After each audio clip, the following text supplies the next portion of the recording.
Сәлем баршаңызға. Бүгін банофи пай пирогының рецептімен бөлісетін боламын. Соңына дейін менімен бірге болыңыздар. Менің каналыма тіркелмеген болсаңыздар, менің каналыма тіркеліп, қоңыраушаны басуды ұмытпаңыздар. Ұнымызға үй температурасындағы сары майды салып, қолымызбен осылай езгілеп аламыз. Ұн мен сары майды араластырғанда осындай болып шығады. Жұмыртқаның сарысын саламыз. Сахарный пудра, қопсытқыш, яғни разрыхителімізді салып, қамыр илейміз. Қамырыңыз жабыспайды деп ойламаңыз, қорықпаңыздар. Құрамында май болғаннан кейін жақсы жабысатын болады.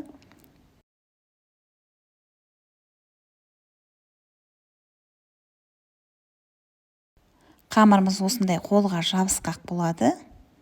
Илеген қамырымызды пакетке салып, 30 минутқа холодильникке тындырып қоямыз. Қамыр 30 минут холодильникте тұрды. 30 минут уақытымыз өтті. Форманың ішін сары маймен майлап алдым. Майлап алып, қамырымызды жайып шығамыз да бортиктерін шығарып аламыз. Жайып алған қамырымыздың үстінен шаншқымен осылай етіп тесіп шығамыз. Біздің қамырымызды қазір пешке салып пісірген кезде қатты көтеріліп кетпес үшін осылай етіп жасап аламыз. Қызып тұрған 180 градус пеште 20-25 минут пісіріп аламын. Қамырымыз пісіп шыққаннан кейін суытып формасынан шешіп аламыз. Суытып алу міндетті, суытып алыңыздар. Одан кейін үстіне қоюлатылған сгущенка жағамыз. Мен осында деп фирмасының сгущенкасын пайдаландым. Сіздер міндетті түрде сапалы сгущенка пайдаланыңыздар. Видеода көрсетілгендей етіп, сгущенкамызды тегістеп жайып аламыз.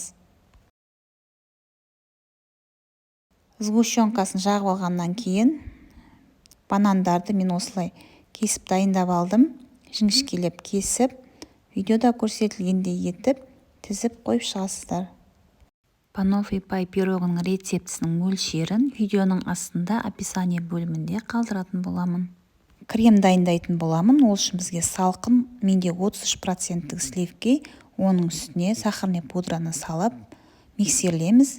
Осындай қою деңгейге жеткенге дейін миксерлейміз. Мінекей креміміз дайын болды. Дайын болған кремімізді кондитерлік мешокқа салып аламын.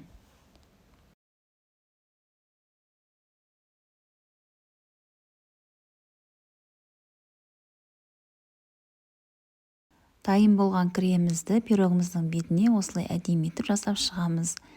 Менде бұл жерде лупой пайға арналған насадка. Егер сіздерде насадка болмаса, кондитерлік мешоктың басын кесіп жасасаңыздар да осындай болып шығады. Немесе басқа да насадкалар пайдалансаңыздар болады. Барлығын бетіне осылай етіп жасап аламыз.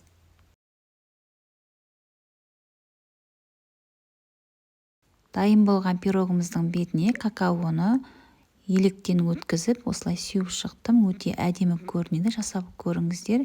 Сіздерге ұнайды деген ойдамын. Өте жұмсақ, нәзік пирогтардың бірі болды. Соңына дейін менімен бірге болғандарыңызға рахмет. Сіздермен бірге болған Салима.